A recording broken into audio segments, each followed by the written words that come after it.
mas esse evento. Vou dizer para vocês que eu vou acompanhar, né, antes mesmo de receber carinhosamente o convite para estar aqui. Eu tinha colocado na minha agenda tamanha importância que eu considero para essa discussão, que vocês tenham um excelente evento, que seja o início de um espaço de discussão, de reflexão, porque a gente vai ter que lidar com pós-pandemia não só agora, né, por muito tempo. E queria parabenizar também os alunos envolvidos, né? É muito gratificante a gente ver aí os nossos alunos efetivamente envolvendo-se na realização desses eventos. Muito obrigada, que vocês tenham um excelente momento hoje e amanhã também. Muito obrigada, professora Sandra. Então, passo agora a palavra à nossa vice-coordenadora do Programa de Pós-Graduação em Arquitetura e Urbanismo, professora Eneida de Almeida. Obrigada, professora Cristina. Muito boa tarde aos nossos convidados, aos pesquisadores, ao público que nos acompanha no YouTube. É um prazer imenso estar aqui na condição, né, de representante do programa de pós-graduação em Arquitetura e Urbanismo. Eu aqui represento o professor Dr.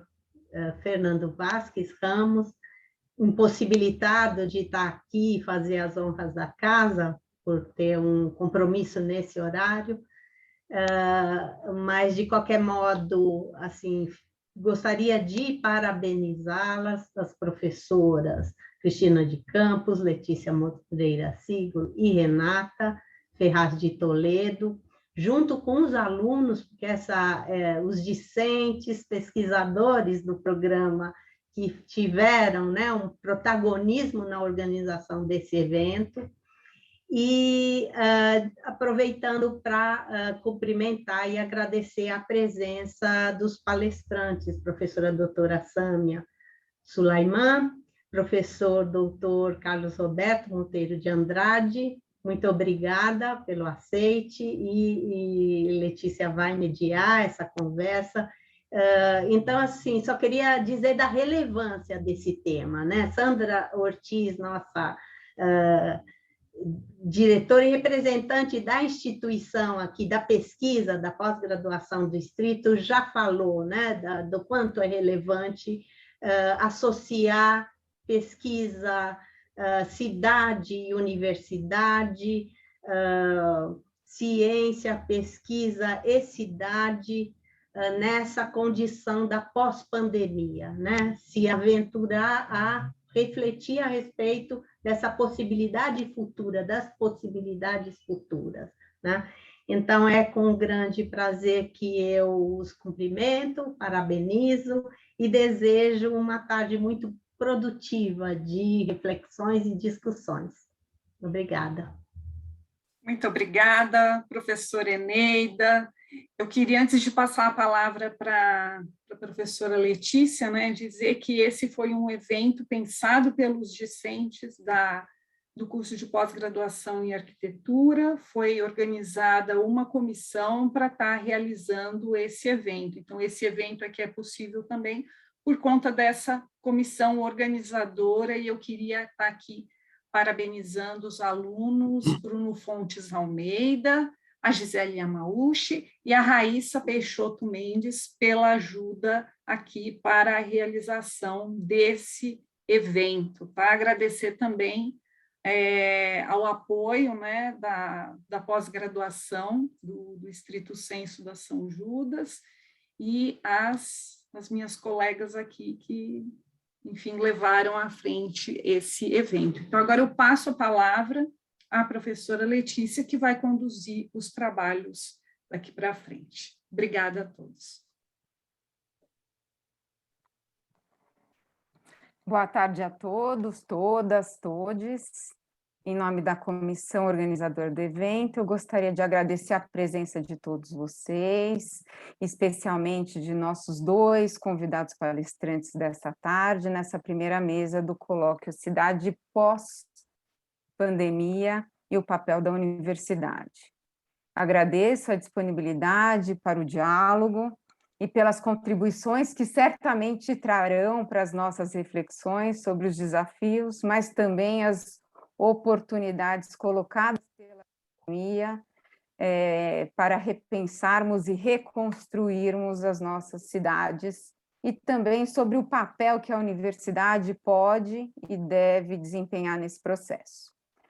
Então, daremos início a esta primeira mesa, intitulada A Cidade Pós-Pandemia, com a palestra Pesquisa de Impacto Social, Articulação entre Universidades, Governo e Sociedade Civil, proferida pela nossa convidada, a professora doutora Sâmia Nascimento Sulaiman, que é graduada e licenciada em Letras, com mestrado e doutorado em Educação pela Universidade de São Paulo, é docente no Departamento de Práticas Educacionais e Currículo no Centro de Educação da Universidade Federal do Rio Grande do Norte, pós-doutorado em Planejamento e Gestão do Território pela Universidade Federal do ABC e também em Ciências Ambientais pelo Instituto de Energia e Ambiente, com mestrado em Planejamento e Gestão de Riscos Naturais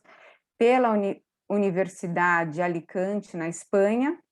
É pesquisadora do Laboratório de Gestão de Risco, LabGRIS, da UFABC, pesquisadora do projeto temático FAPESP, Governança Ambiental da Macrometrópole Paulista, e tem experiência em pesquisa, ensino e extensão com abordagem interdisciplinar e participativa, com publicações científicas e materiais educativos em educação ambiental, sustentabilidade, mobilização social, gestão de riscos e participação social. Reforço os nossos agradecimentos pela participação da professora Sâmia e passo a você, Sâmia, a palavra. Obrigado. Então, você, Sâmia, vai... Gente, eu preciso cortar vocês. Nós tivemos um problema técnico, o canal do YouTube caiu. E todo mundo está migrando aqui para o Zoom, tá? Então, se a gente puder esperar uns 3 minutinhos, professora Letícia, porque os alunos vão começar a chegar aqui na sala.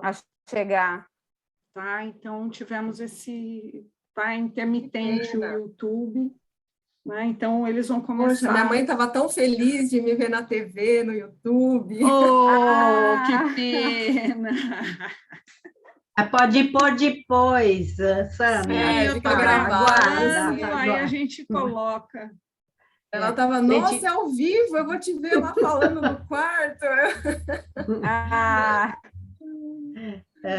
Bem, eu peço licença desde já. Eu já tinha avisado que eu tenho uma reunião com o VPA e a gente procura voltar. Bom evento. Obrigada, Eneida. Obrigada, Eneida.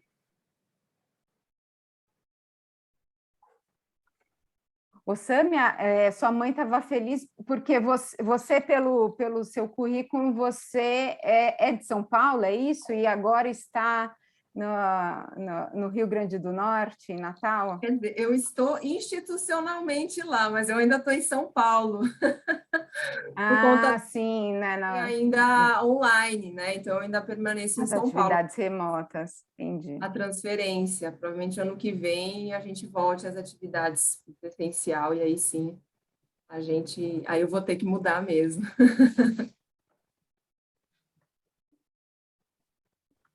Vocês já voltaram para o presencial? Está um híbrido? Como está na São Judas? Tá híbrido, né? A gente voltou presencialmente parcialmente, isso na graduação, né? Na pós-graduação, a gente segue remotamente esse semestre. Olá. Oi, Letícia. Olá a todos. Olá, Rafael. Cristina, tudo bem? Olá. Eu peço a todos, por favor, que desliguem seus microfones. Tá? A gente vai dar início à a palestra da professora Sâmia. Acho que agora podemos começar, né, Letícia? Se quiser apresentar novamente a professora Sâmia. Tá, então eu vou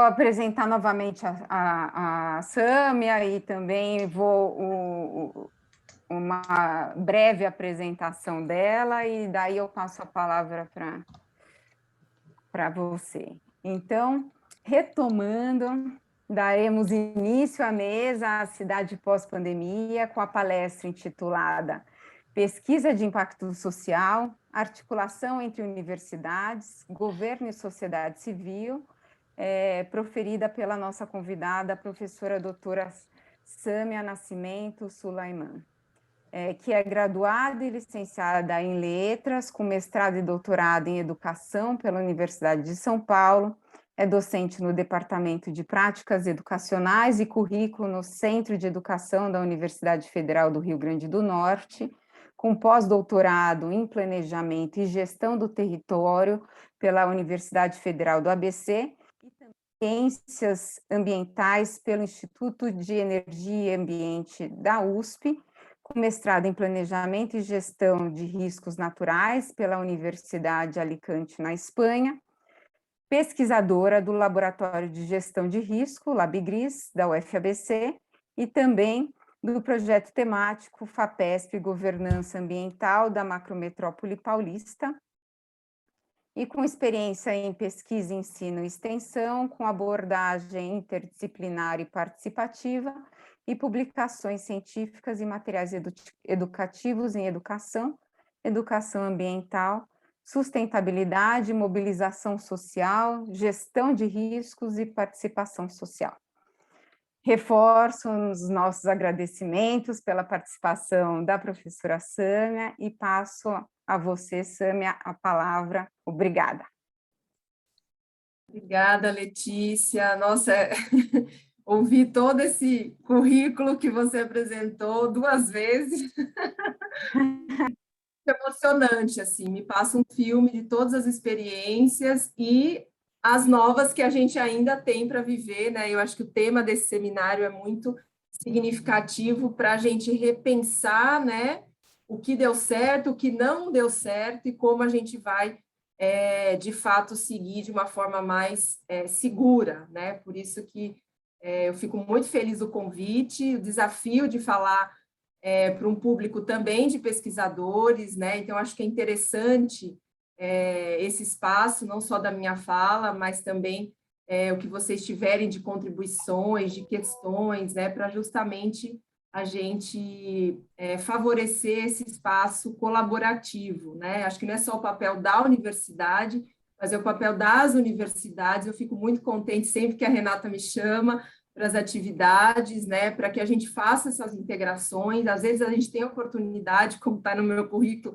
de participar de inúmeras universidades, eu também fiz vários intercâmbios, então conhecer realidades de pesquisa, realidades comunitárias diferentes, isso é muito importante. Eu acho que cada vez mais, só para abrir aqui a minha fala, o quanto que as universidades precisam ser integradas, né? A gente precisa também socializar as nossas pesquisas com os pares, com os nossos colegas, e, claro, né, ter esse cuidado que eu quero trazer um pouquinho que a gente tem desenvolvido, e eu falo a gente porque é uma equipe muito grande com a qual eu sempre colaborei, a Renata, a professora Renata Ferraz é minha parceira de longa data, né, o quanto que o nosso trabalho pode ter um impacto social, né, uma relevância social no próprio processo da pesquisa. É um pouquinho que eu queria trazer para vocês e o quanto que a gente também aprende com esses tipos de trabalho. Então, agradeço mais uma vez o convite, que com certeza também é uma oportunidade para eu aprender e colaborar com vocês nesse processo. No final, o Zoom fica um pouco mais intimista, né? A gente vê todo mundo que está aqui e vai ser muito, espero que seja muito prazeroso também esse processo desse colóquio. Eu fiz uma breve apresentação, né? Eu tento fugir do PowerPoint, mas eu acho que ele ajuda bastante. Não sei se está compartilhando já. É ruim porque eu não consigo... Ah, não, no Zoom dá para ver vocês, né? Mas eu tentei fazer aqui um resumo, também para facilitar o encadeamento e eu não me perder muito no tempo. Opa! Do que eu gostaria de trazer para vocês, né? E é muito interessante que vocês estejam fazendo esse exercício na área de planejamento urbano, de arquitetura, né? Uma área com a qual eu tenho me aproximado. Eu sou da Letras, sou professora de português, e fui ganhando o espaço, né? E vendo a relevância de alguém que tem uma habilidade com a comunicação, com a mobilização, e eu fui ganhando espaços na área ambiental, até chegar no tema de gestão de risco, de planejamento urbano, de arquitetura humanitária, e vejo o quanto que é importante também essa interdisciplinaridade, num curso que já por si, né, o tema cidade, né, urbanismo, já é uma abordagem interdisciplinar, mas o quanto a gente pode expandir isso para as outras áreas do conhecimento e principalmente para outros atores sociais, né? E essa foto que está aí é um ícone das atividades que eu desenvolvi, né, junto com uma equipe incrível da Universidade Federal do ABC, no Laboratório de Gestão de Riscos, o LabGRIS,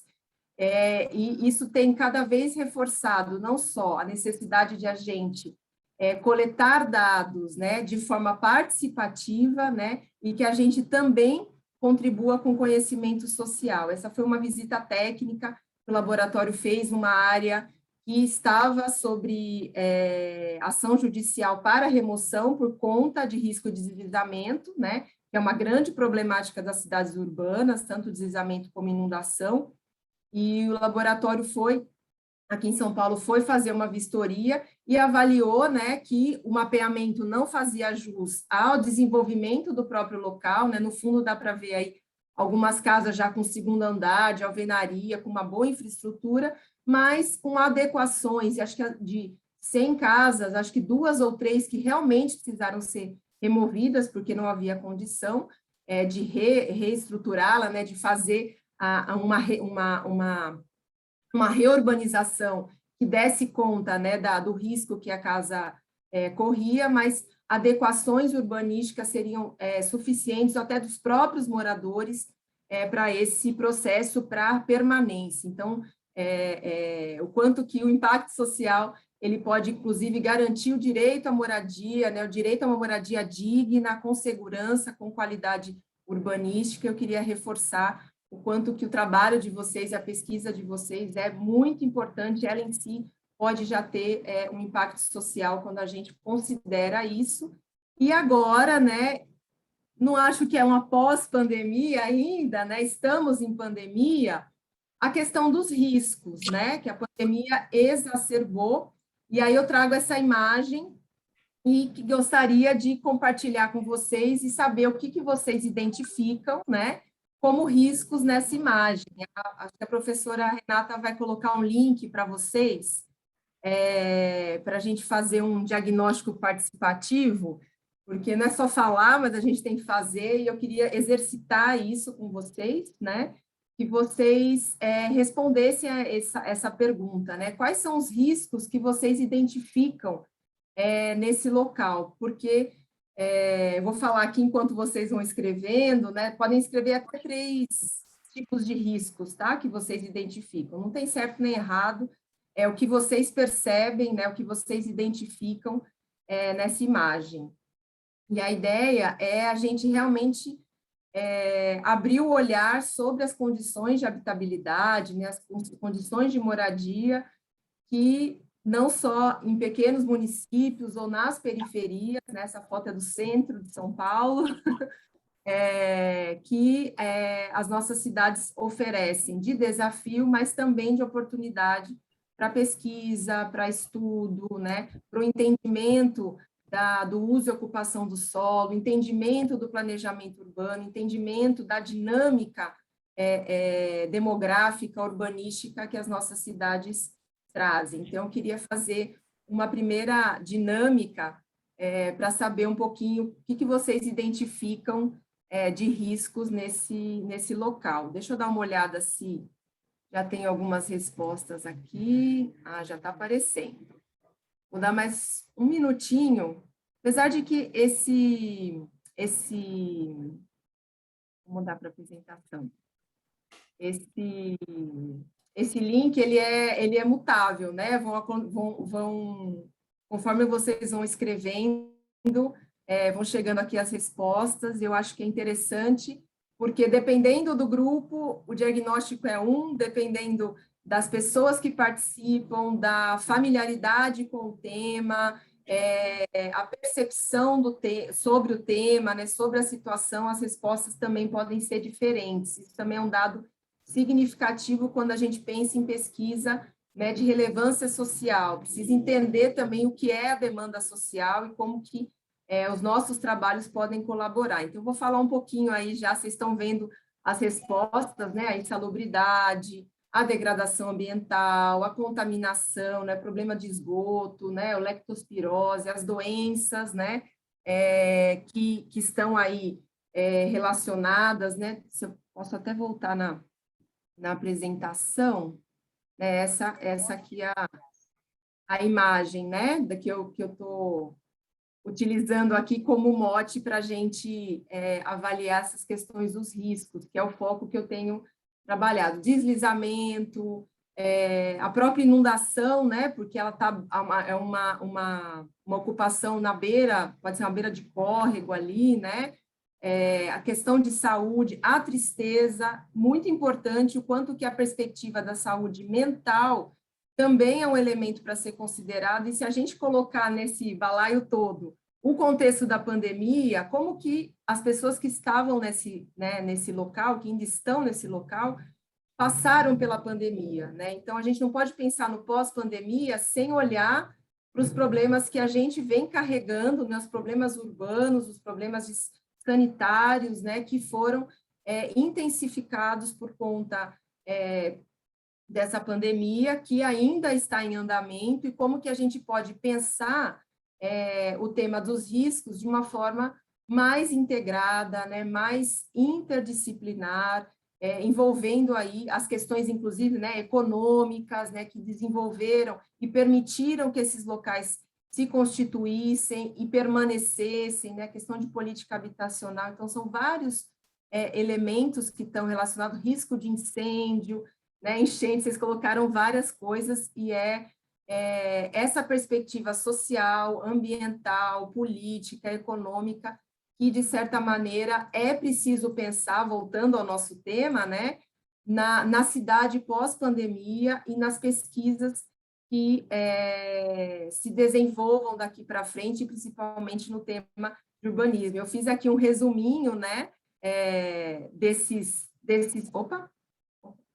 riscos, né, risco ambiental, risco urbano, sanitário, social, econômico, psicológico e outros, que se a gente não, olhando de fora, a gente percebe, e conversando com as pessoas, conhecendo o local, a gente vai ter ainda mais dados para fazer, então, um estudo, um trabalho, né, e avaliar até as possibilidades de reurbanização, né, de requalificação habitacional nesse contexto. Então, acho que abrindo a minha fala, é esse o cenário que a gente tem da pandemia e de outros, né, riscos que têm constituído o que a gente tem chamado no laboratório e tem produzido publicações, que é um cenário de multirrisco. Se a gente não considerar que as cidades, né, as comunidades vivem múltiplos riscos, a gente sempre vai atuar de forma parcial, né, e não vai dar conta, né, dessa diversidade e complexidade que a pandemia, de certa maneira, também trouxe. Então, eu trago aqui algumas questões para serem pensadas, né, os diagnósticos interdisciplinares integrados, né, o quanto que é importante trabalho com outras áreas, né, discutir questões que vão além da área em que a gente atua, né, então, o quanto que outras questões de risco podem influir naquele local que está sendo estudado, né? O que a bibliografia traz de complexidade, né? Que outros repertórios são importantes, principalmente da sociologia, né? Da psicologia, alguém comentou, né, a questão da saúde mental. Então, são vários elementos que precisam ser considerados, né? E a pandemia também reforçou essa situação. E são diagnósticos que não são só entre nós pesquisadores, né? Não só entre os especialistas da área. Então, outro elemento que eu também chamo a atenção, e é uma bibliografia também com qual a Renata trabalha, que é da ciência pós-normal, né?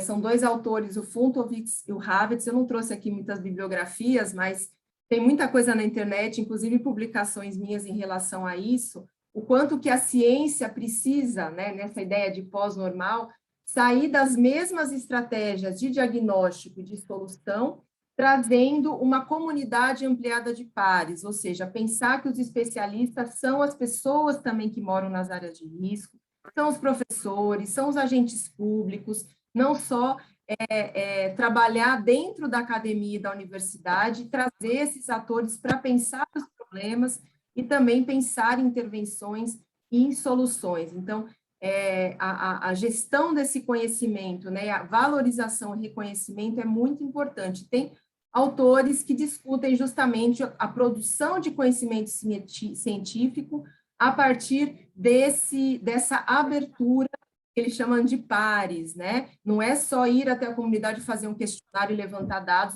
mas pensar um conhecimento que integre esses saberes e que torne a pesquisa de forma participativa. E para isso é importante metodologias participativas, né? Existe aí, Renata também trabalha muito com isso, né? Como trazer o repertório. Eu fiz aqui um exercício rápido, que é uma nuvem de palavras, mas existem várias estratégias também de cartografia social, né? Mapas que podem ser construídos de diagnóstico participativo, para que, de fato, no processo de pesquisa em si, se possa já trocar conhecimentos, coletar informações contextualizadas e gerar, né, resultados, né, sociais no próprio processo da pesquisa-ação, né, da pesquisa participante, né? E aí a gente chega, eu trouxe aqui alguns exemplos, né, de pesquisas de impacto social, né, que a gente desenvolveu no laboratório, que eu desenvolvi também com outros pesquisadores, e quanto que a extensão, né, dentro da universidade pode também facilitar esse processo. Esse é um projeto que foi desenvolvido antes da pandemia, foi em 2019, era um projeto intitulado Caminhos Participativos para a Gestão de Riscos e Desastres, que a gente desenvolveu em 5 municípios da região metropolitana, na Bacia do Juqueri, metropolitana de São Paulo, e a gente integrou, né, representantes das secretarias municipais de assistência social, meio ambiente, saúde, defesa civil, e nessa oficina, que era de mapeamento participativo, a gente também convidou os moradores da área em que a gente ia fazer a visita de campo. E foi muito interessante, porque cada área da secretaria tinha uma ideia, tinha outros pesquisadores também de institutos que tinham uma visão sobre esse diagnóstico de risco e o quanto que os moradores vivendo aquele local, né, inclusive foram os que conduziram as equipes, né, na visita de campo. Então o morador ia contando como era a ocupação, quais foram as obras feitas pelos moradores, obras da prefeitura, o que estava sendo, o que se tinha havido acidentes naquele local, e foi muito rico esse processo, né? Eu lembro sempre de um depoimento de uma assistente social que comentou que ia nessa localidade, mas nunca tinha olhado para o risco de deslizamento, para o risco de inundação, via, claro, a questão de desnutrição, né, de a baixa renda, a fome, claro que sabia que era uma situação precária, mas não enxergava dessa forma, ao mesmo tempo que a gente, de alguma maneira, criou uma sinergia entre os municípios, que têm os problemas parecidos, e dentro do próprio município. Eu acho que essa integração também dentro da gestão pública é muito limitante para favorecer as ações também integradas, porque a gente faz, às vezes, uma pesquisa integrada, mas na hora da execução, né, na hora de implementar isso como política pública, a gente tem essas limitações. Então, também foi muito interessante, porque o tempo da pesquisa é diferente do tempo da política, é diferente do tempo do recurso público e é muito diferente do tempo das comunidades. Então, quando a gente vai pensar em trabalhos participativos, a gente também tem que entender esses tempos e essas dinâmicas. E foi muito interessante estar para sair uma publicação com os resultados tanto de divulgação das metodologias, quanto dos diagnósticos que a gente desenvolveu nesse projeto de extensão. Um outro exemplo que eu queria trazer, para não me estender muito, foi durante a pandemia, um trabalho que eu já tinha há algum tempo, quando eu fiz o meu pós-doutorado sobre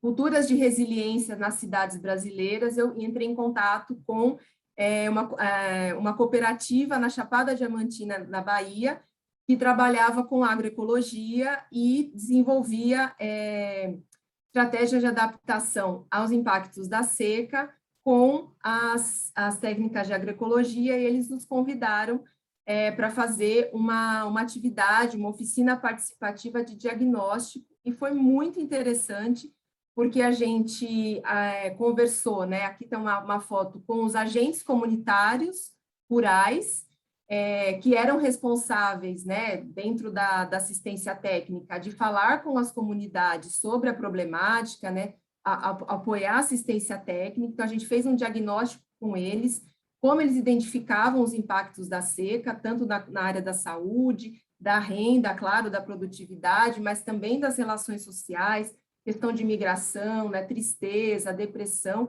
e os impactos ambientais que eles verificavam por conta das mudanças climáticas e da intensificação dos eventos de seca, né, mais prolongados e mais intensos. E foi muito interessante porque a gente, a partir desse diagnóstico, também convidou os ACRs, esses agentes comunitários, para entrevistar os agricultores que eles acompanhavam, para ver qual era a percepção e diagnóstico que eles desenvolviam em relação ao tema dos impactos da seca. E foi muito interessante, porque a gente não só desenvolveu uma pesquisa, mas também multiplicou a metodologia, eles também participaram desse processo, fizeram um diagnóstico, e a gente produziu um informe com os resultados, que também ajudou ao grupo da assistência técnica que estava trabalhando com esses ACRs a pensar estratégias que mobilizassem, inclusive, esses ACRs para a comunicação, a sensibilização dos agricultores para o tema. Eu sentindo o cara muito inteligente. O cara, ele entrou aí. De uma assassina E que por bateu na serra. O erro maior do piloto, olha. Opa! Piloto cansado. Gente, eu acho que é alguma invasão, não é? Ou alguém está com o microfone aberto. Já mutei, professora. Estou de olho aqui. Eu já vivenciei uma invasão. Eu também, meu coração até começou a disparar aqui. Respirei fundo. Eu também respirei. Desculpe. Acho que estamos tudo sob controle. Controle.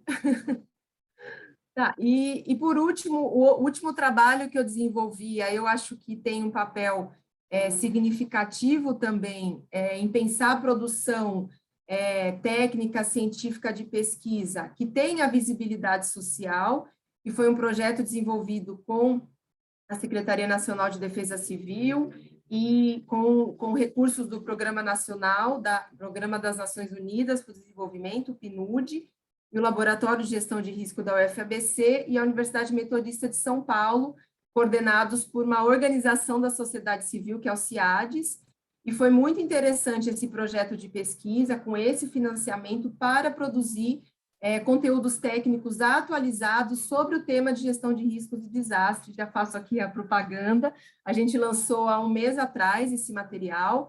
A gente fez uma publicação, né, um livro. Também, se for possível, Renata, colegas, de disponibilizar para vocês, né, no repositório da universidade. A gente tem alguns exemplares impressos, mas a gente também buscou criar maior visibilidade para os materiais, é algo que, inclusive, eu tenho falado nas bancas que eu participo. Produzam um vídeo, produzam um material, produzam um podcast, né? Produzam materiais que deem visibilidade para os resultados. E a gente produziu vários audiovisuais de podcast, aqui um exemplo é um dos vídeos, que a gente convidou vários especialistas, defesa civil, professores e uma moradora de área de risco para fazer uma fala sobre o tema dos riscos e desastres a partir de diferentes visões. e foi muito interessante esse processo, né, de produção, né, midiática, mas é importante que a gente pense o quanto que os resultados do nosso trabalho chegam às pessoas, chegam aos gestores públicos, chegam a outros pesquisadores, e é uma coisa muito significativa que com a pandemia, o isolamento, né, foi necessário a gente encontrar caminhos tecnológicos, né, para viabilizar as aulas, para viabilizar reuniões, né, para viabilizar relações sociais, e eu acho que é muito significativo que a gente pense no pós-pandemia, como que a gente vai dar visibilidade aos nossos produtos, né, aos nossos estudos, utilizando esses recursos midiáticos, né, as tecnologias de informação e comunicação, para, de fato, ter esse impacto social, não só dos resultados e do processo, mas da visibilidade. Depois eu posso colocar os links para vocês dos materiais. Eu ia passar o vídeo. Já coloquei, tá, Sâmia? Hã? Ah, tá. Coloquei. Ixi, passando para mim aqui o... Opa. E é isso, eu acho que esse é o recado que eu queria dar, aqui tem meu e-mail também, e eu estou à disposição para perguntas, questões, se vocês quiserem compartilhar também as experiências de vocês, estou aqui à disposição. Muito obrigada, Sâmia. Experiências riquíssimas que apontam aí, né, já perspectivas de futuro, com base em quais processos e estabelecendo quais...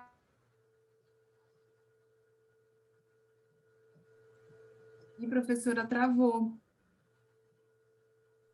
Oi, Letícia. Essa cidade pós-pandemia, e também trazendo subsídios para a reflexão do papel da universidade, e num entendimento da universidade que se apoia num tripé fundamental, que é o ensino, a pesquisa e a extensão, né? E numa universidade em diálogo com esses saberes, né, esses saberes locais, esses saberes, né, não acadêmicos, né, que devem sim serem incorporados nessa construção, né, e construindo, né, aí apoiado... Está acontecendo... Não é invasão, é o Cláudio que está com Ah, tá bom. o fone Olha, liberado, Letícia. Pronto, tá certo. Eu não vou me estender, porque a ideia é a gente ter o debate depois da segunda apresentação, só que não me aguentei, porque as experiências, as reflexões que você trouxe foram tão preciosas e carregam e trazem elementos que apontam os caminhos aí que devemos conduzir para construir essas cidades pós-pandemia e o papel da universidade. Agradeço muito a sua contribuição e te parabenizo pela trajetória e pelas experiências trazidas, e vou dar sequência. E só uma questão, a Renata colocou aqui no chat, né, com essa mudança aí de plataformas, estamos todos reunidos aqui, de vocês colocarem as perguntas aqui no chat. A ideia é agora passar a palavra para o professor Carlos, mas no final abriremos para o debate, então sintam-se à vontade aí para trazerem questões aí para os nossos convidados, que faremos um debate no final da apresentação, dessa segunda apresentação. Então, vou fazer aqui, às vezes, de introduzir, agradecendo novamente a disponibilidade para o diálogo e também a presença, né, e a contribuição para as nossas reflexões aí sobre os desafios e também as oportunidades colocadas na pandemia para repensarmos e reconstruirmos nossas cidades e também sobre o papel que a universidade pode e deve desempenhar nesse processo. Então, agradeço ao professor Carlos Roberto Monteiro de Andrade, que fará a sua palestra intitulada Cidades pós-pandemia ou Pandemia de Cidades, uma pergunta. O professor Dr. Carlos Roberto Monteiro de Andrade é graduado em Arquitetura e Urbanismo e também em Ciências Sociais pela Universidade de São Paulo, com mestrado e doutorado em Arquitetura e Urbanismo também pela USP, com pós-doutorado junto ao Politécnico de Milão, e desde 1988 é docente no Departamento de Arquitetura e Urbanismo da Escola de Engenharia de São Carlos, que a partir de 2010 tornou-se Instituto de Arquitetura e Urbanismo da Universidade de São Paulo. Tem experiência na área de arquitetura e urbanismo, com ênfase em história do urbanismo, atuando principalmente nos temas urbanismo moderno, cidade nova planejada, cidade jardim e bairro jardim, historiografia da cidade do urbanismo, urbanismo sanitarista, trajetórias profissionais de engenheiros, arquitetos e urbanistas, entre outros temas. Ao final da fala do professor, abriremos para o debate, então convido a todos a colocarem questões aí para serem tratadas e comentadas, né, nesse momento, e agradeço novamente a presença do professor Mancha, e passo para você, Mancha, a palavra. Obrigada. Ok, muito obrigado, Letícia. Agradeço também desde já o convite feito pela Cristina Campos para que eu participasse deste colóquio. E, bem, boa noite ou boa tarde ainda a todas, todos, todes. E é uma satisfação estar aqui discutindo com vocês, ouvindo, conversando sobre um tema, enfim, de enorme atualidade que se impõe para quem trabalha no campo do urbanismo, do planejamento urbano, da construção de cidades e da reflexão sobre essas atividades. O tema do colóquio me parece também um recorte muito oportuno, cidades pós-pandemia e o papel da universidade. De certa maneira, o próprio colóquio já, enfim, indica uma resposta possível para o papel da universidade, que é debater essas questões que são urgentes nos dias de hoje e de uma urgência vital. Inicio já dizendo que... Alguma interferência.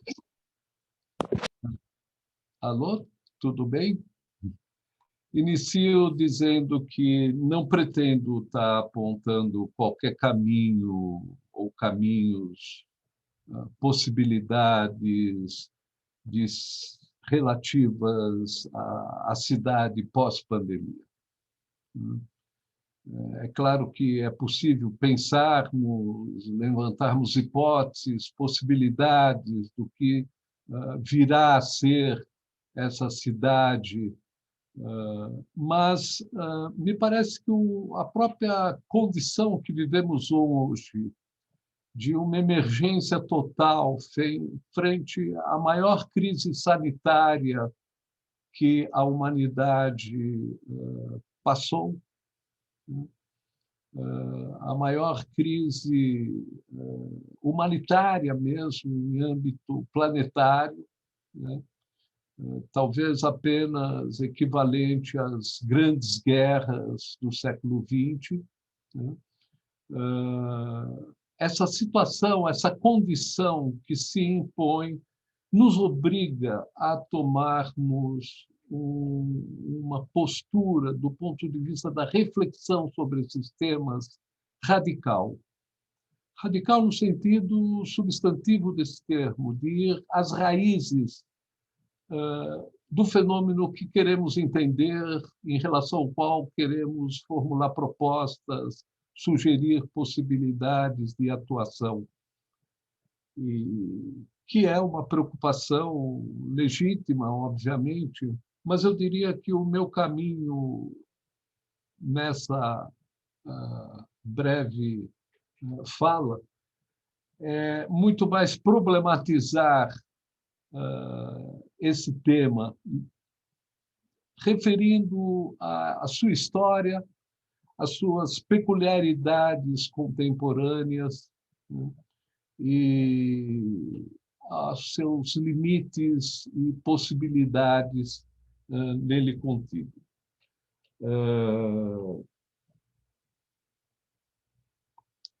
Exatamente por isso, o próprio título que dei à minha apresentação é uma questão, como você frisou, Letícia, né? Cidades pós-pandemia ou pandemia de cidades, né? Se tem, por um lado, um caráter provocativo, ele se apoia em constatações muito objetivas, reais, né?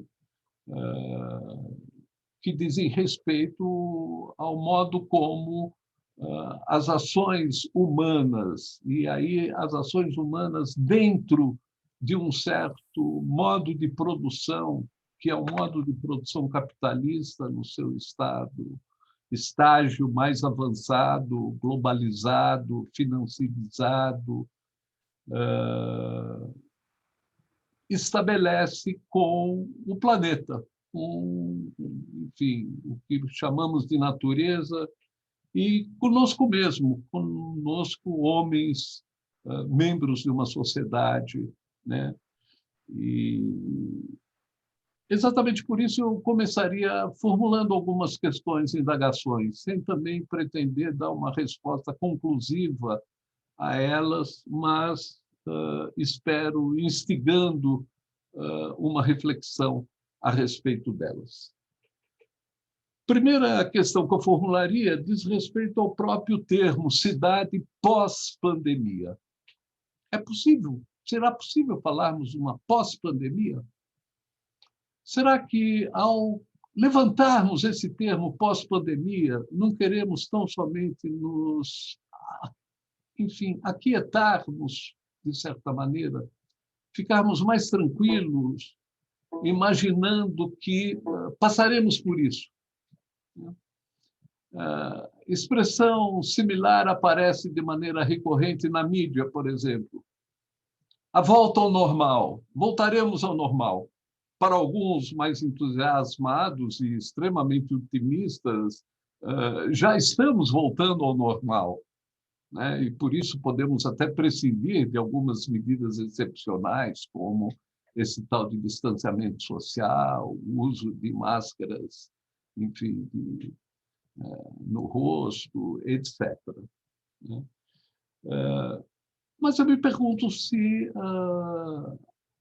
os fatos epidemiológicos do último século, pelo menos, nos mostram que estamos passando por um período, enfim, limitado, contido dentro de um certo período muito demarcado, ainda que tenha se estendido para além do que desejaríamos, obviamente, ainda está presente, né?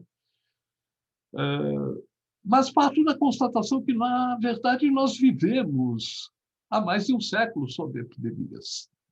As epidemias não são novas para a história da humanidade, pelo contrário, é um dos fenômenos mais antigos em termos de fenômeno sanitário coletivo, de alcance massivo da história da humanidade. Mas precisamos precisar da história da humanidade urbana, que é uma parte da história da humanidade, diga-se de passagem, uma parte pequena da história da humanidade, considerando que a maior parte da vida do homem sobre o planeta não foi em cidades.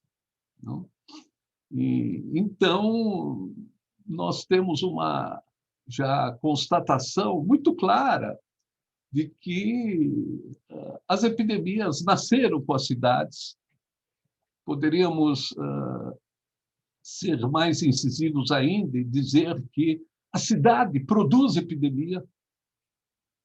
O fenômeno urbano, a concentração espacial de pessoas sedentarizadas, fixas, em um mesmo local, é produtora de epidemias que se agravam conforme o processo de urbanização se intensifica, que se agravam ainda mais conforme os meios de comunicação se ampliam, que é a situação que nós vivemos hoje, com uma urbanização que se estende pelo planeta, com meios de transporte e comunicação que permitem a circulação muito rápida de pessoas, de mercadorias e, com elas, dos micróbios portadores de doenças que vão levar a situações de epidemia, ou seja, se estender por um grande número de pessoas. Como sabemos, a epidemia não é um fenômeno exclusivo de doenças contagiosas. Nós temos epidemia de outras doenças não contagiosas. A epidemia caracteriza tão somente um grande número de pessoas com uma certa doença. No caso, as cidades são produtoras de epidemias contagiosas, sobretudo. E o processo de urbanização que assistimos hoje e que se acelera desde, pelo menos, o advento do que vem sendo chamado como antropoceno, eu prefiro capitaloceno, porque me parece mais preciso por responsabilizar não o homem ou a humanidade de uma maneira geral, mas responsabilizar um certo modo de produzir, que é um modo de acumulação e de concentração absurda de riqueza. Eu gostaria de, enfim, apenas lembrar a concentração da riqueza, né, nos últimos 20 anos, para nós termos ideia do que é esse capitaloceno ou uma de suas facetas mais cruéis. E que nos mostra também que a pandemia, a epidemia, ela é totalmente seletiva, ela escolhe suas vítimas. Ela absolutamente é democrática, ainda que atinja qualquer pessoa, possa atingir qualquer pessoa. Nesse sentido, vemos aí a contribuição da universidade, desenvolvendo trabalhos a respeito desse fenômeno, como trabalhos elaborados pelo Laboratório de Habitação da FAUSP, sob orientação da professora Raquel Ronick, que mostra a estreita associação entre a ocorrência, né, de óbitos decorrentes da Covid ou a contaminação por Covid e os territórios fragilizados, os territórios vulneráveis, que coincidem com os territórios das classes populares e, mais ainda, alcançam, sobretudo, a população de mulher feminina de baixa renda e a população negra. Ou seja, a pandemia ela escolhe suas vítimas. Eu estava me referindo exatamente a essa expressão do capitaloceno, que é a extrema concentração de riqueza, e do qual nós, brasileiros, somos campeões. Como sabemos, é um dos países que mais concentra renda no mundo. Para vocês terem uma ideia, no ano 2000, 1% da população brasileira concentrava 44,2% da riqueza. 1% em 2000 concentrava 44,2%. Em 2020, o ano passado, esse 1% já concentrava 49,6%, de 44,2% para 49,6%. Esse fenômeno é brutal e está presente nas nossas cidades.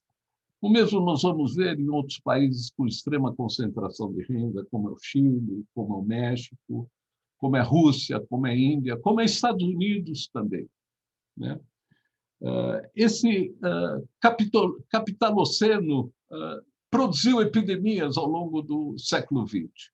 O site da Organização Mundial de Saúde, que é excelente, apresenta gráficos que nos mostram que, ao longo de todo o século XX, nós tivemos epidemias, algumas com alcance pandêmico, o caso da gripe espanhola, por exemplo, outras não necessariamente, mas permanentemente. Nós não ficamos nenhum período sem epidemia.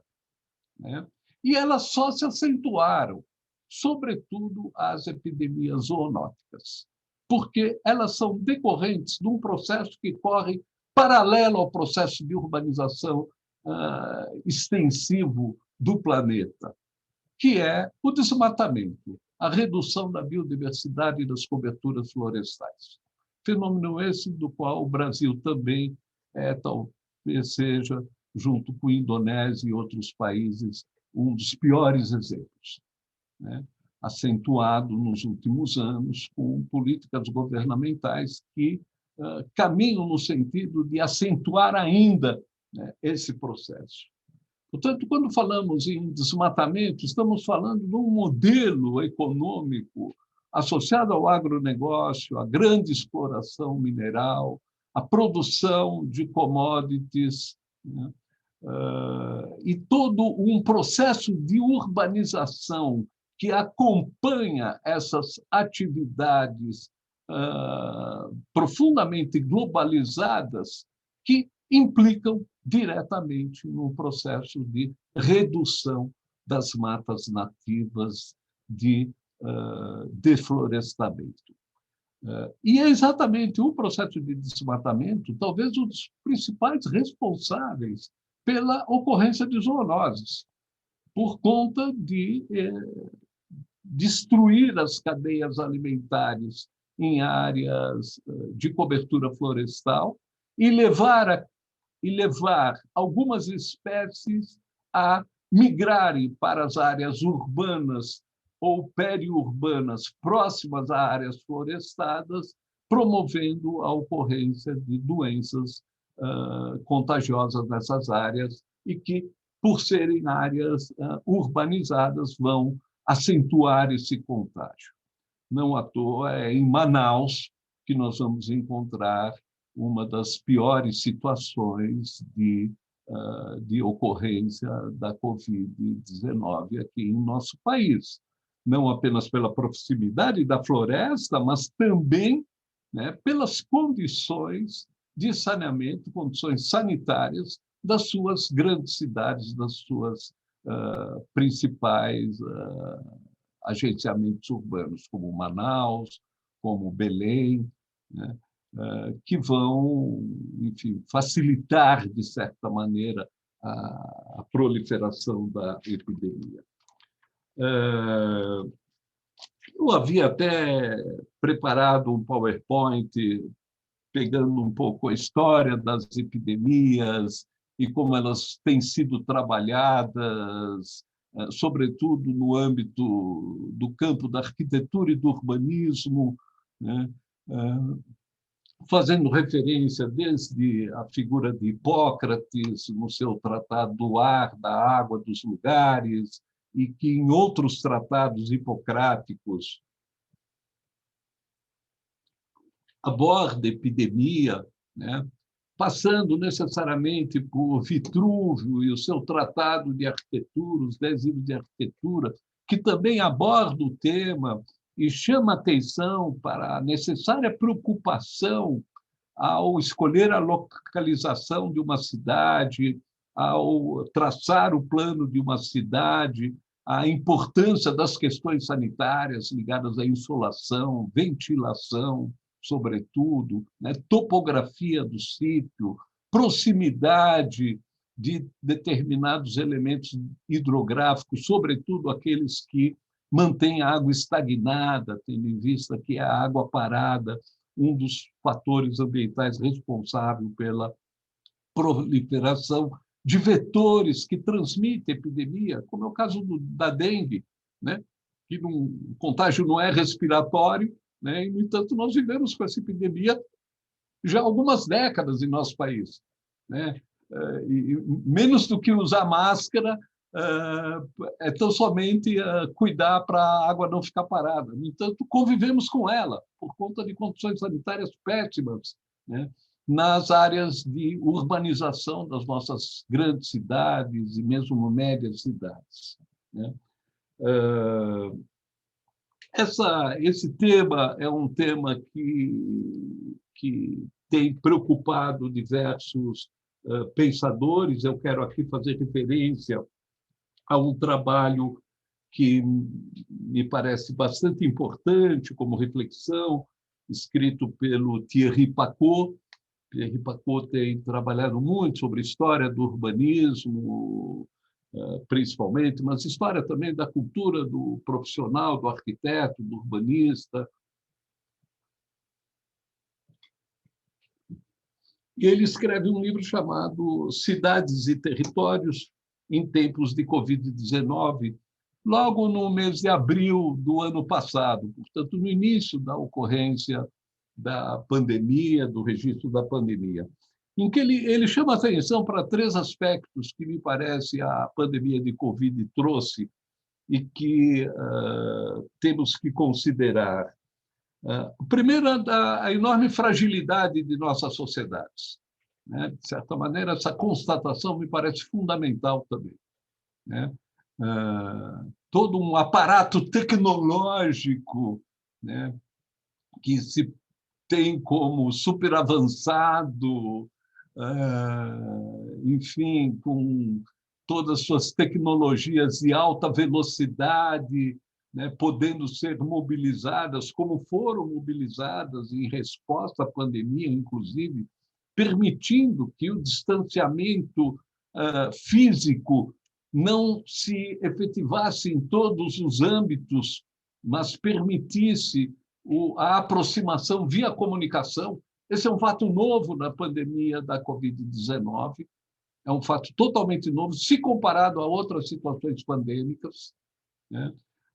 Se nós pegarmos as descrições, né, da história das epidemias, como, por exemplo, a célebre descrição de Daniel Defoe, né, o Diário do Ano da Peste, em que ele faz um relato, né, de uma epidemia que assola Londres, a peste bubônica, por volta do século XVII, né, e nos mostra como que a garantia do distanciamento social, né, obrigava a um aprisionamento total da família, do indivíduo, e isso diretamente correspondia imediatamente a uma quebra de comunicação, quebra de contato, algo que hoje essas tecnologias da alta velocidade permitiram ser contornado.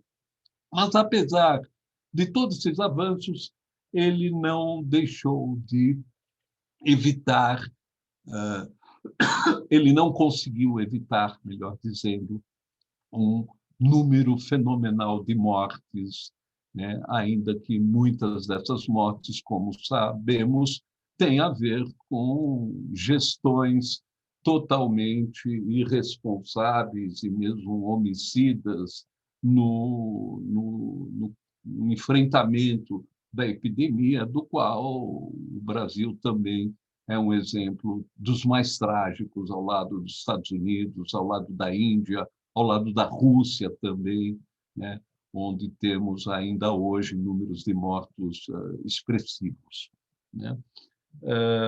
Essa fragilidade me parece decisiva para repensarmos a própria situação do homem neste planeta, né? E que sociedade queremos viver, né? Por isso que me parece que as questões que se colocam são mais radicais. Não é apenas, me parece, sem nenhum desprezo a essas indicações, proposições, mas não me parece que que vai nos ser suficiente um checklist de procedimentos a adotar. Professor Mancha, Oi. Só para te informar do tempo, né? Você me pediu, já estamos Sim. aí dos 20 minutos, tá? Enfim, Obrigado. com o coração apertado aí, mas tenho esse papel. Mas tudo bem. Então, me parece que essa é uma das questões. A outra constatação que a pandemia Covid-19 nos trouxe é de que a pandemia se expande, sobretudo nas megalópolis, né? É nas grandes cidades que a pandemia, enfim, faz os maiores estragos, né? Ou seja, isso nos obriga a repensar, né, não apenas padrões de urbanização, mas a própria ideia de grande cidade, de megalópole, retomando questões que estavam colocadas há mais de um século. Quando nós tínhamos as críticas que, por exemplo, o Ebenezer Howard vai formular a grande cidade e, com a sua proposta de cidade-jardim, buscar uma solução alternativa e que, de certa maneira, foi, eu diria, estigmatizada pelo movimento modernista, por exemplo, pela Carta de Atenas, né? Pelos arquitetos modernistas que fazem, alguns até hoje, uma apologia da megalópole, né? É isso mesmo que queremos? É essa megalópole que queremos? Ela mata muito. Ela mata muito. Então, há que se repensar radicalmente, né? O terceiro aspecto é a própria escala planetária da pandemia, né, que nos obriga a pensarmos o que é exatamente essa escala e o que é possível contrapor-se a ela, né? No âmbito local, da comunidade de vizinhança, da comunidade mais ampliada, da comunidade segundo outros critérios de gênero, etnia, raça, né? Como fazer frente a ela. Esses três aspectos levam o Thierry Pacaud a reavaliar a noção, ainda não obsoleta, assim esperamos, né, de escala humana, né, que é uma noção muito presente nas propostas urbanísticas do fim do XIX e ao longo do século XX, né, a escala humana, né, de Le Corbusier a outros urbanistas, nós ouvimos falar em a escala humana, né? O que é essa escala humana exatamente, né? Voltando, então, para concluir a minha questão inicial, né? Cidades pós-pandemia ou pandemia de cidades. Nós temos que questionar o processo de urbanização. Temos que repensá-lo radicalmente.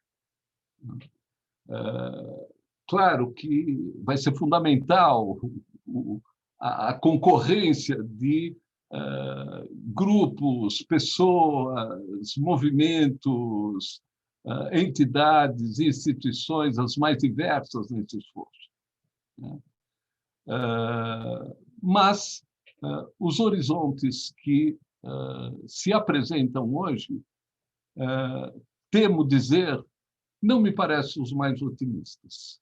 Não me parece que estejamos frente a uma situação de ruptura de um processo que é, enfim, suicida, de certa maneira, né, na medida em que caminha, né, a passos largos para um enorme colapso ambiental, do qual a pandemia de Covid-19 é apenas uma das manifestações.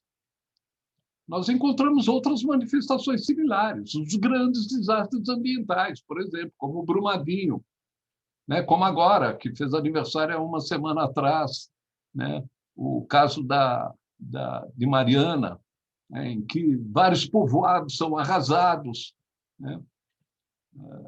É um desastre ambiental numa escala territorial amplíssima, né. A pandemia também é um grande desastre ambiental, né, como foi Fukushima, um grande desastre ambiental também, um grande desastre sanitário, né. Então, padecemos dessas situações, né, e, de certo modo, não me parece, temos num horizonte próximo, por mais que haja uma enorme resiliência no interior das sociedades, uma resistência de grupos sociais que é muito fecunda, né? A situação que se nos apresenta não me parece indicar, pelo menos proximamente, alguma possibilidade de romper com isso. Portanto, a cidade pós-pandemia não existirá. É a mesma cidade que sempre tivemos. Cidades pandêmicas. Não há cidade pós-pandemia. É se habituar que a cidade é pandêmica. E isso não quer dizer apenas, olha, as máscaras vieram para ficar. É também isso. É também isso. Vamos ter que nos acostumar com máscara. Muita gente não gosta, acha detestável. Vamos ter que nos habituar com o distanciamento social. Me parece que também são situações que se impõem.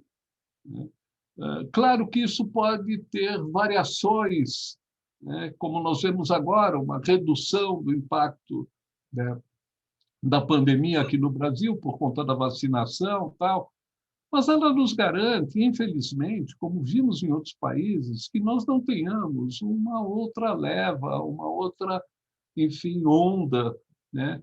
Porque nós estamos lidando com vírus, e o vírus tem labilidade genética.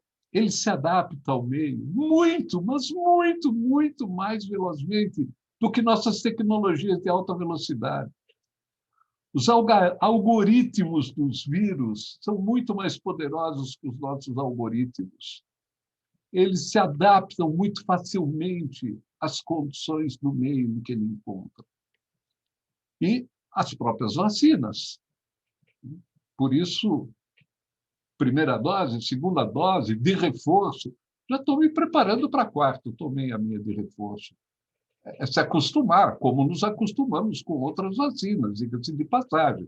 É até estranho esse movimento contrário à vacina no nosso país, que, diga-se de passagem, é um país que tem menos força esse movimento, se comparado aos Estados Unidos, à França, à Itália, né, onde há um grande número de pessoas, né, defendendo a posição anti-vacina. Nós estamos acostumados com vacina, a minha geração, com a vacina de poliomielite, vacina de raiva, febre amarela, varíola, coqueluche. Tomamos vacina desde que nascemos, né? Então, é até curioso. Bom, agora não, essa vacina a gente não... Mas, enfim, vamos ter que nos acostumar, portanto, com cidades pandêmicas permanentemente, infelizmente. E nesse sentido, temos que enfrentar essa pandemia de cidades também, né? Repensando os nossos modos de urbanização do planeta, ou talvez retomando propostas que sejam vistas ainda como românticas, por que não, né? De reverter esse quadro de urbanização intensiva. Sim, reverter. A humanidade não consegue fazer isso? Será que não? Se isso for uma possível solução à situação que nós temos hoje? Fica a questão para todos nós. Obrigado pela atenção. Obrigada, professor Carlos. Reflexões muito potentes, muito... eu assumi como um convite fundamental para uma reflexão, repensar radical, né? Usando, né, os seus próprios termos, e já apontando a necessidade de uma revisão de paradigmas, né? Uma clareza, né? Quando você traz que estamos lidando com uma cidade capitalista, né? E nesse sentido é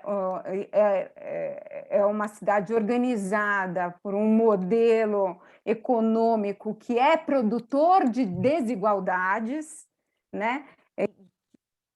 Deriva disso, né? Cidades desiguais, uma forma muito predatória, né, de se lidar com o meio ambiente. Então, é inerente, não sei se posso dizer dessa forma, a essa cidade movida pelo capital, pela acumulação ampliada, as epidemias, né? Assim, as pandemias, né? Então, esse questionamento, né, de pós-pandemia, volta ao normal, e até um questionamento que normal é este, né? Que não há nada de normal, né, numa cidade que se apoia, né, nessa precarização, né, nessa expoliação e nessa predação, né, ambiental, humana, né, que prioriza o capital em detrimento das vidas, né, enfim.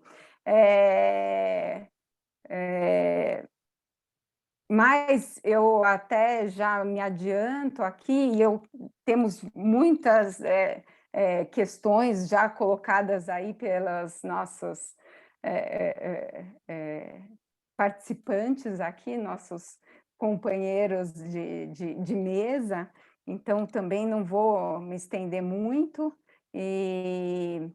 mas eu fiquei bastante curiosa para saber quais seriam essas propostas, talvez românticas, usando os seus termos, que poderiam nos orientar nessa revisão e nessa reconstrução, ou, enfim,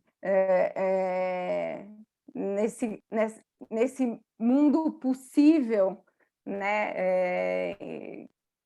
E seria ser o objeto das nossas apostas, das nossas práticas e dos nossos esperançares, né? Enfim, resgatando Paulo Freire. Então, vamos agora abrir para os debates. Eu confesso que o chat, estamos também com uma presença de muitos professores aqui da casa, agradeço né, a presença, e então agora eu vou resgatar aqui Letícia, se você me permite, a Renata já está com as perguntas, ela pode te passar, tá? Ah, tá certo. Já passei, olha seu telefone. Tá bom. Obrigada, nada como ajuda, essa parceria. Vamos lá. Uma pergunta feita pela Andréa Fontes para a Sâmia. Quais os riscos foram analisados e os instrumentos que vocês utilizaram? Então, sobre as experiências, né, que vocês, junto ao LabGris, né, desenvolveram na UFABC, e quais foram os riscos? Então, a pergunta da Andréa Fontes. A Débora também pergunta para a Sâmia. Tá. Professora Sâmia, acredito que os riscos já existiam antes da pandemia. O que mudou, segundo a sua pesquisa? Daí, a Yamauchi, que é aluna aqui da pós-graduação, doutoranda do programa, ela pergunta para o professor Carlos, com relação às questões econômicas, uma delas é a questão das inovações tecnológicas, as quais envolvem leis, direitos industriais ou de uso ou propriedade industrial, que são administradas dentro das instituições internacionais e que, ao mesmo tempo, impõem uma barreira no acesso a essas tecnologias pelos países em desenvolvimento ou pobres. Como o senhor enxerga a liberação desses direitos de forma que destrave o acesso de novas tecnologias aos países em desenvolvimento e pobres para o enfrentamento das mudanças climáticas e das novas tecnologias? E daí a Gisele, também pergunta para a professora Sâmia, que ela gostaria de perguntar como a senhora vê a interação entre os diversos atores sociais de forma que consiga sobressair dos ciclos políticos, de forma que contribua com a melhoria, eficácia e efetividade das gestões públicas. Como lidar com os ciclos políticos em um país que se encontra hoje tão polarizado como o Brasil? Essas foram as perguntas. Eu acho que eu poderia agora passar para os nossos convidados, e também no chat vocês acompanharam, né, vários elogios de todos os presentes, identificando a importância dessas reflexões para pensar, né, esse processo de reconstrução, né, das cidades. Agora eu já não me sinto nem à vontade de falar pós-pandemia, né, tanto pelas considerações feitas pela Sâmia quanto pelo professor Carlos, mas para pensar as cidades do amanhã, né, enfim, e o papel da universidade, né, esse espaço de reflexão, de debate, de construção, de reunião de saberes, né, radicais, né? Usando Letícia, o sentido desculpa de te radical cortar. colocado pelo... Imagina, Cris, por favor. Temos uma pergunta do professor Cláudio Amaral, acho que pode ler essa pergunta e a gente fecha esse bloco para os professores, né, responderem. Tá certo. Então, chegou aqui. Professor Cláudio Amaral, para o Mancha. Oi, Mancha, fico pensando, será que a pandemia não foi interessante para o capital? Principalmente quando se vê a indústria 4.0 e as plataformas digitais desempregando, precarizando e desqualificando o trabalho. Alguns autores comparam esse atual contexto com o da primeira Revolução Industrial no século XIX. Então, fecho aqui essa sequência de questões para os nossos convidados e passo a palavra. Vamos seguir a ordem das apresentações, então, primeiro, por favor, Sâmia, e depois, professor Carlos. Okay. Obrigada, Letícia, pela mediação, os comentários também, né? Foi muito bacana as suas ponderações e as reflexões que o professor Carlos trouxe, que lhe dá também mais uma oportunidade, a partir dessas perguntas, de também pensar e refletir sobre os resultados e realmente qual é o impacto, né, que a gente, enquanto pesquisador, pode ter e consegue ter na realidade. Voltando ao tema dos riscos, né, o Laboratório de Gestão de Riscos tem um enfoque muito específico em riscos de deslizamento e inundação, tanto os mapeamentos, nas cartas geotécnicas, que são os riscos que dentro da Política Nacional de Proteção e Defesa Civil, do Cadastro Nacional de Municípios, né, com riscos, são os que são considerados, em geral, são os mapeados e que têm um maior enfoque nas pesquisas e nos trabalhos. E aí a grande questão, né, que foi também perguntado, e aí os instrumentos são os instrumentos técnicos das cartas geotécnicas, desenvolvido pelo IPT, pelo Ministério das Cidades, por um amplo gama de especialistas já há mais de 30 anos, que vem, inclusive, pelo laboratório sendo reformulado para considerar a participação social, né, os diagnósticos participativos, considerar a vulnerabilidade, considerar as políticas públicas nesse processo, né? Pensar de fato como que esse diagnóstico vai gerar, que também foi uma outra questão, uma ação do poder público. E atualmente a gente fez uma revisão e uma atualização dos planos municipais de redução de risco de São Bernardo do Campo e de Franco da Rocha. Foi um trabalho exaustivo de pesquisa, de articulação com a gestão pública, inclusive, não foi um trabalho de universidade, de pesquisa, mas foi um trabalho integrado com o poder público, com gestor, um grupo gestor nos municípios. A gente, por conta da pandemia, teve a dificuldade de fazer os trabalhos com as comunidades que estava previsto. Eu ia monitorar isso, mas a gente teve realmente muita dificuldade. E aí a questão da tecnologia, o quanto que as pessoas têm acesso a celular, a rede de internet, e claro que precisava haver o distanciamento. Então, houve uma problemática muito grande para os campos, mas à medida que foram feitas as atividades de vistoria local, foram consultados alguns moradores, mas a gente já fez uma revisão, inclusive, da metodologia, incluindo outros elementos que não só as perspectivas do ambiente físico, né, e construtivo, tentando entender também os aspectos sociais.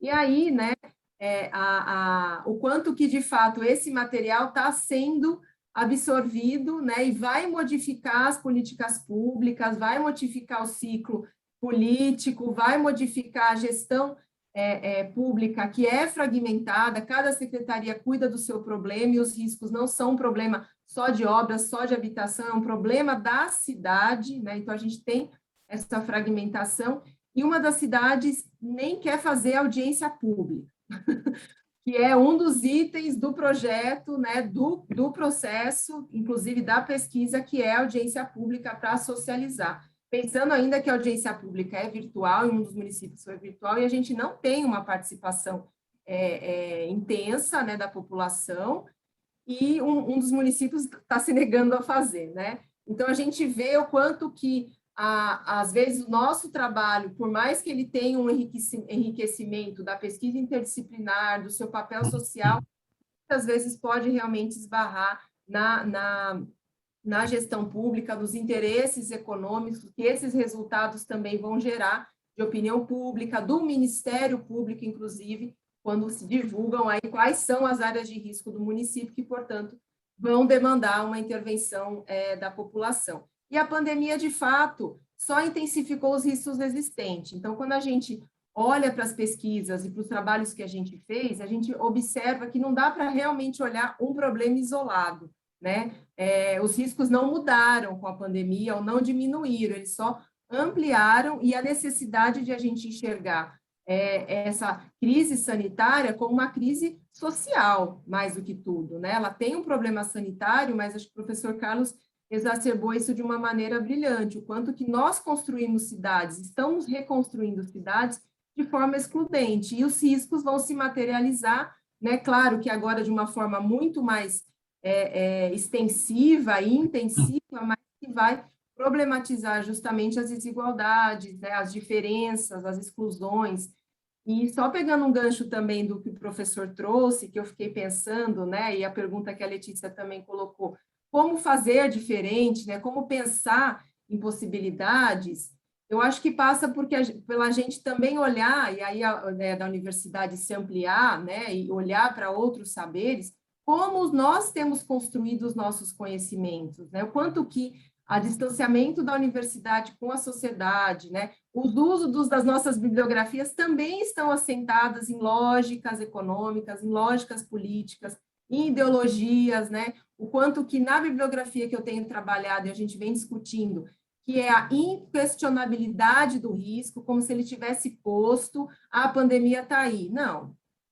Ela está aí, mas ela está se dando de que forma? Né? Por que há um deslizamento? Porque há pessoas morando em áreas que a gente chama áreas de risco, desses riscos físicos, né? Mas existem inúmeros outros, de violência, né? De exclusão social, de desemprego. Então, há uma visão também de culpabilizar a vítima e os gestores públicos declararem isso explicitamente, mora lá porque não quer pagar a luz, não quer pagar água, né? E sem discutir de fato por que aquelas pessoas estão morando ali, o que foi construído socialmente para que elas habitassem esses locais e tivessem nessa situação e fossem ainda mais vulnerabilizadas por conta da pandemia. Então, a gente também precisa olhar para as nossas bibliografias, de onde elas foram construídas, que lógica elas trazem, né? Que perspectivas de conhecimento, de intervenção elas propõem.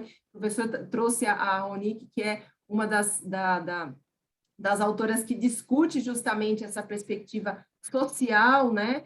Então, acho que é importante a gente realmente olhar de uma forma crítica também para os nossos referenciais, discutir os paradigmas que vêm assentando as intervenções e o desenvolvimento das cidades, para que, de fato, a gente tenha outras possibilidades, né, de pensar as pesquisas, de pensar o papel da universidade, como que a gente também foi construído, né, a universidade também foi pensada de forma elitista, ela também foi pensada de forma apartada da sociedade, e a gente viu isso quando, né, a gente vê o corte de recursos, a população contra a universidade, que está consumindo recurso público, né, as ciências sociais, né, sendo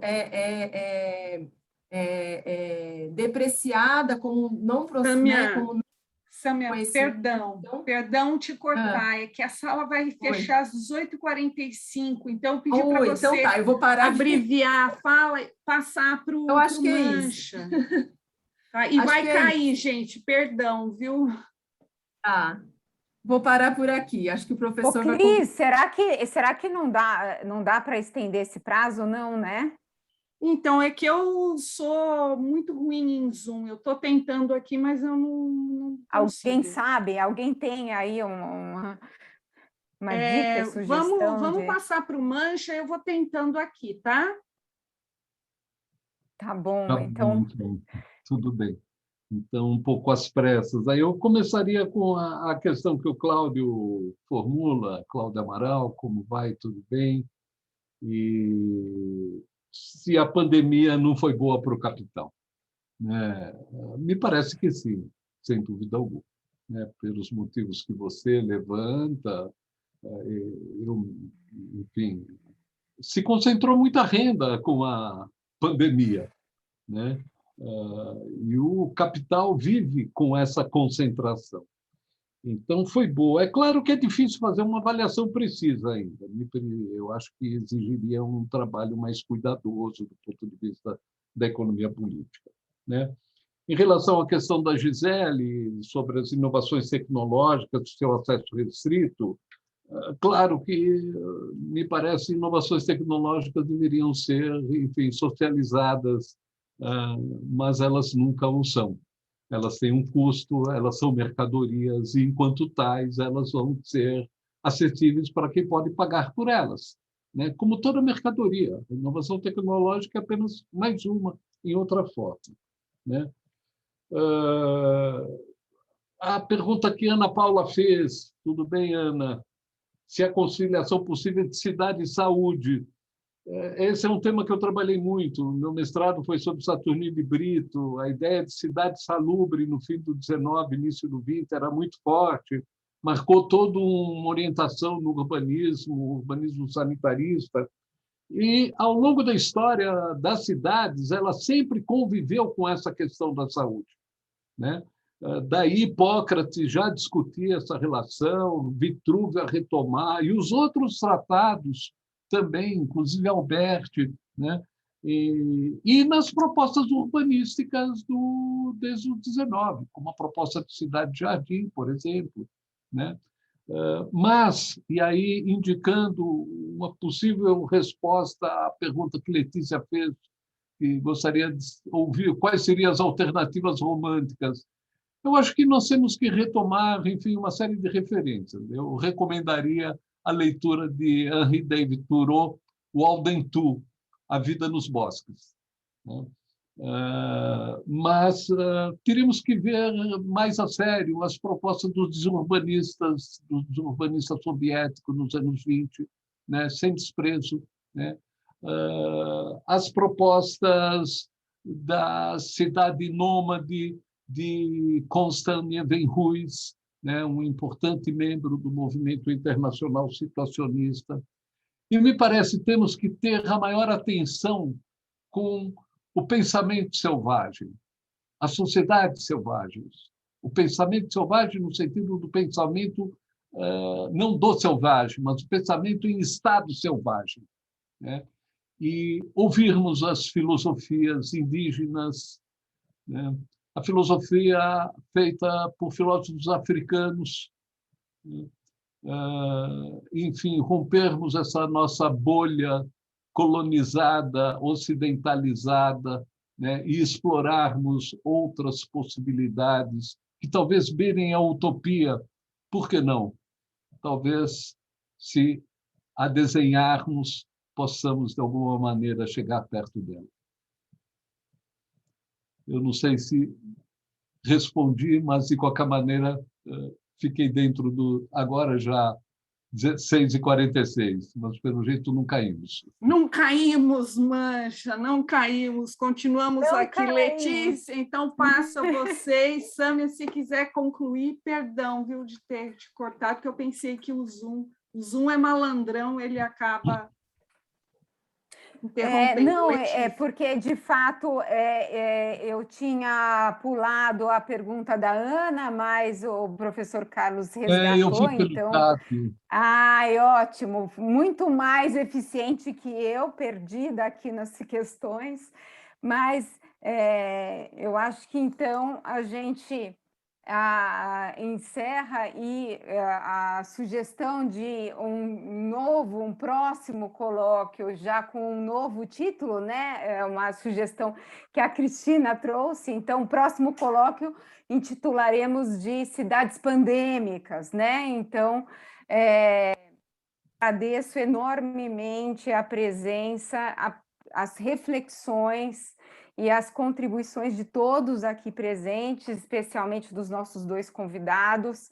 É uma riquíssima reflexão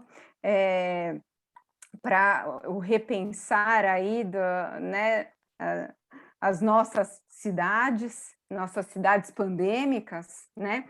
E as formas, né, de enfrentamento das desigualdades e das mazelas e o papel da universidade nessa reconstrução, nessa reflexão e nesse repensar radical das nossas formas de organização, considerando o nosso modo de desenvolvimento econômico capitalista.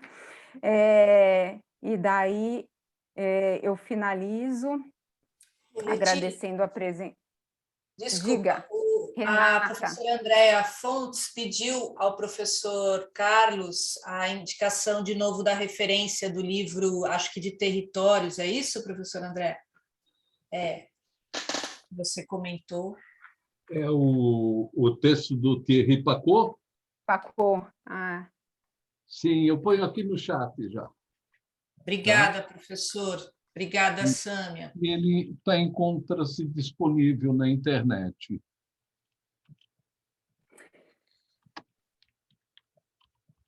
Então, tá, obrigada. Então, o professor Carlos está colocando a indicação no chat. Então, finalizamos hoje, convidando a todos a estarem presentes amanhã, nesse mesmo horário, no segundo dia do colóquio, quando teremos apresentações e debates de pesquisas de mestrado e doutorado relacionadas ao tema né, que estão em desenvolvimento no programa de pós-graduação em Arquitetura e Urbanismo da Universidade de São Judas Tadeu, contando com a participação de como debatedores dos professores Ana Paula Cury e Rafael Jorge Costa. Então, obrigada, agradeço mais uma vez nossos convidados e todos que estiveram presentes, né, nessa nossa primeira mesa, e contribuindo para reflexões que precisamos traçar com radicalidade, radicalmente, para repensarmos e reconstruirmos as nossas cidades e qual o papel da universidade nesse processo. Obrigada, boa noite, cuidem-se. Obrigado, tudo de bom para você, saúde a todos e todas. Tchau, tchau. Obrigada, gente, boa noite, hein? Até. Obrigada, boa noite. Tchau, boa noite. Obrigada. Boa noite, Ana. obrigada. Tchau, Gi, obrigadão.